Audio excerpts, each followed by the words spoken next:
Do not forget, you can support the channel with a like, and you can also subscribe to be aware of the latest published videos. Thank you. We hope that here you can find the latest news, ideas, and discoveries from the scientific world. The history of passport photos, from anything goes to today's mugshots. People have always hated how they look in them. Face the camera directly. Wear the clothes you normally wear, no hats, no headphones, no glasses. Eyes open, neutral facial expression, or perhaps a so-called natural smile. And click. These regulations, among others, rule the American passport photo. They differ a little from country to country. However, New Zealand's is still black and white, while Mexico, India, and the United States are three of the only countries that use a square aspect ratio. A grim-faced expression, required in the United Kingdom since 2004, helps facial scanning software make matches. But it wasn't always this way. Though passport photos have been in place in some countries since 1914, most initially had no regulations at all, says Martin Lloyd, author of The Passport, The History of Man's Most Traveled Document.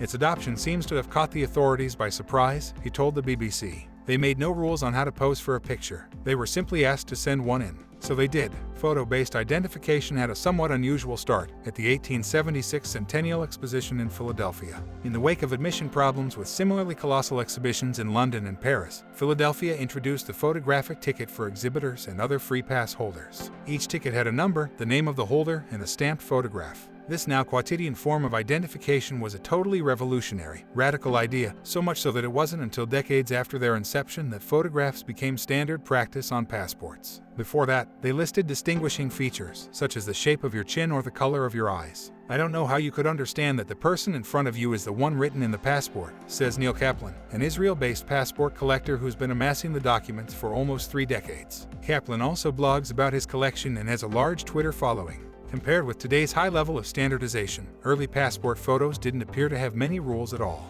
Images might be cut out of group photos, show people decked out in full religious garb or a hat, or even be portraits of people doing the things that they loved. Others were transplanted from one document to the next, stamps and all. Sometimes, Kaplan says, this was because some people were frightened to leave the house to have a photograph taken, refugees, for example. Alternatively, passport holders may not have been able to afford new photographs. The notion of a single passport for a single person was also a later one. Deep into the 1930s, married American women were footnotes in their husbands' passports, listed simply as Mr. John Doe and wife. Single women were entitled to their own passports, which they could use to travel alone, while married women could not use the document without a husband present.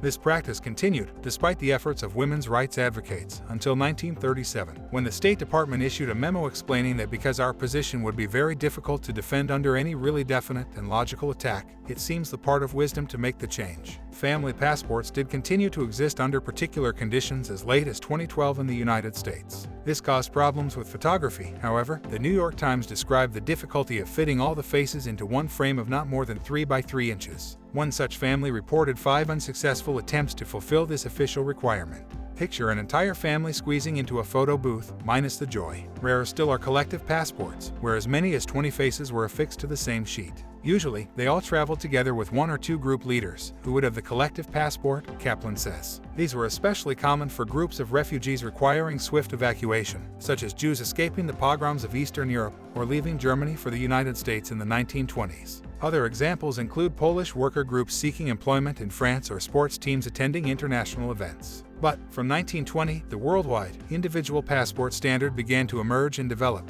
and what had been thought of as an emergency document became a permanent fixture. This coincided, in the United States, with regular steamship travel to Europe, passport required. Perhaps surprisingly, people seem to have felt threatened by the standardization of the passport photo. The stark, frontal, mugshot style reminded many of images of criminals and ruffians from rogues galleries circulated as a form of entertainment.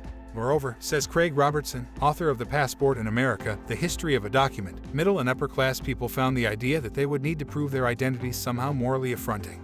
It's like, look at me, I'm white, I'm upper middle class, I'm dressed well, I'm not a suspicious person. I shouldn't be the target of any form of identification document, says Robertson. This was a time before documentary infrastructure, and there was genuine resistance to the idea of being reduced from a person to a legal paper. The passport seems to have become the poster child for that, he adds. That if you're a traveler and you can afford your cabin, you should not be part of the suspect population. Passport photos, then, triggered an association with being recorded and requiring recording, which made some people deeply uncomfortable. If you think about it, says Robertson, if you've never had to present a document in any capacity and your word is always taken literally and figuratively at face value, to suddenly be asked for not only the passport but also all the supporting documents, it suggests you can't be trusted anymore. In 1929, the New York Times described how bothersome this seemed to the privileged, foreign-born fare best. They are used to bureaucracy and documents which irk the native citizen. In the 10 years before and after that editorial, Americans acquired personalized charge cards, driver's licenses, and, finally, social security numbers. All these developments gradually increased American official document literacy and tolerance, as people became increasingly comfortable being represented by cards, papers, and records. Even with acceptance, there remained a feature of passport photos that people have always disliked, the way they look in them. A New York Times editorial from 1930 seized upon this middle-class anxiety and described passport pictures as notoriously unpleasant and unflattering.